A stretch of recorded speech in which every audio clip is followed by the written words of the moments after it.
Welcome back. Y'all made it. 4 days gone by. The beginning of this rebooted Walking Dead universe.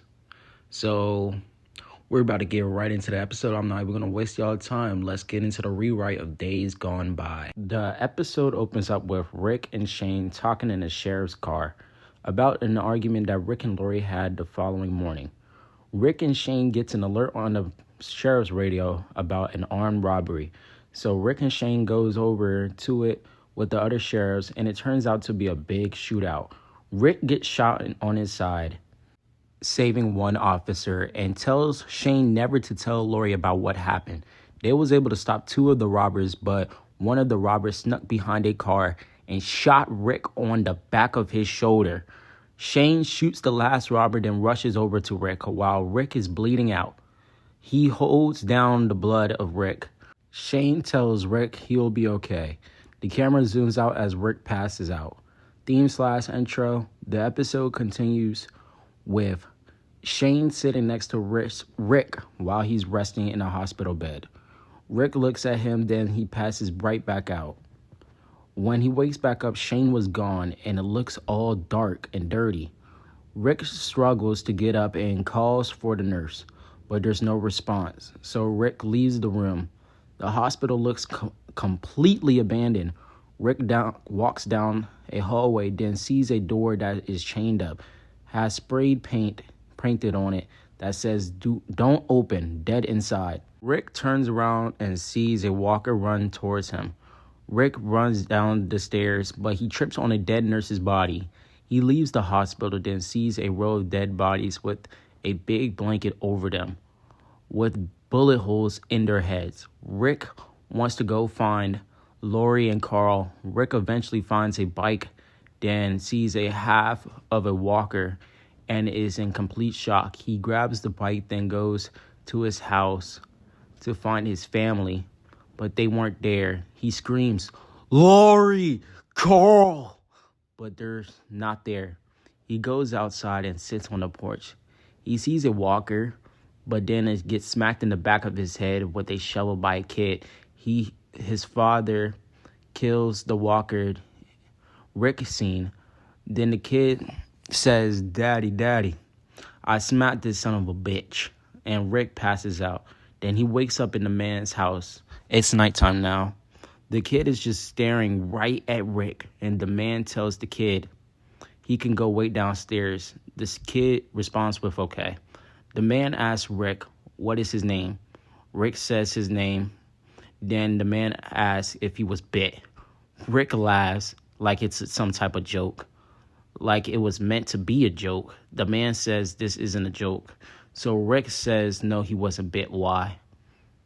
He says because that's how you turn into one of them, meaning the walkers. Rick asks how long has this been happening? The man says 3 months. So Rick realized he's been in a coma for 3 exact months. Was the man that he's looking for his family. The man says everyone went to Atlanta after the fallout. Maybe his family is there.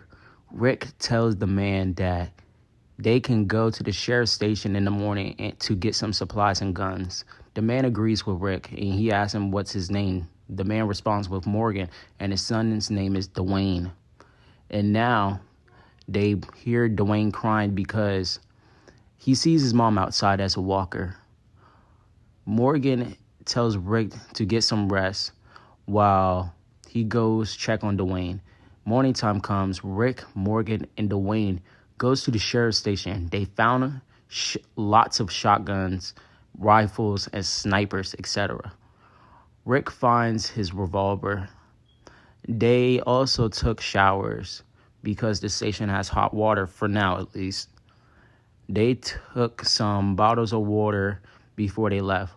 Rick asked Morgan if he was going to come with him to Atlanta. Morgan says he's not ready yet. He has to put down Dwayne's mom and his wife, and needs to get Dwayne prepared. He needs a few days. And Rick says, okay, that he will radio Morgan every day at dawn to check up on him. Morgan says, okay. They say goodbye to each other. Rick tells him to take care of his boy. And Dwayne says, I hope you find your family. Rick leaves with a sheriff's car. After a while, he stops at a gas station where he sees a little girl as a walker. He shoots her, then leaves. He uses the radio to see if anyone is out there in Atlanta.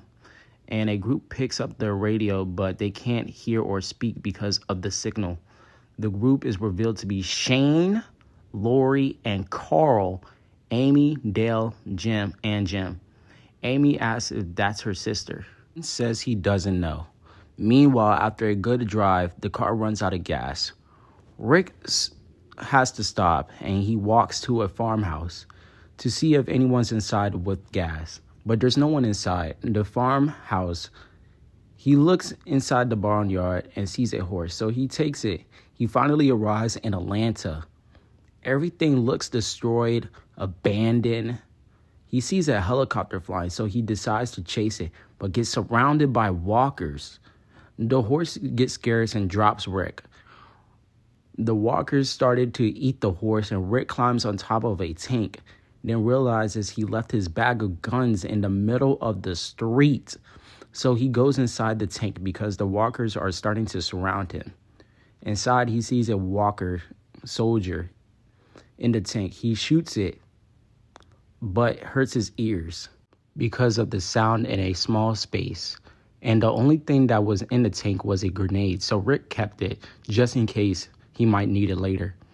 He hears a voice from the radio that says, "Hey, dumbass, you in the tank. You cozy in there?"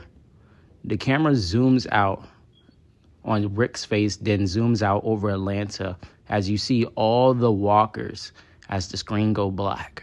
So that's the end of the rewrite for Days Gone By. I hope y'all enjoyed. Let me know what y'all think in the comment section below, and I'm going to try to drop the very next episode of The Walking Dead. So stay tuned. Peace.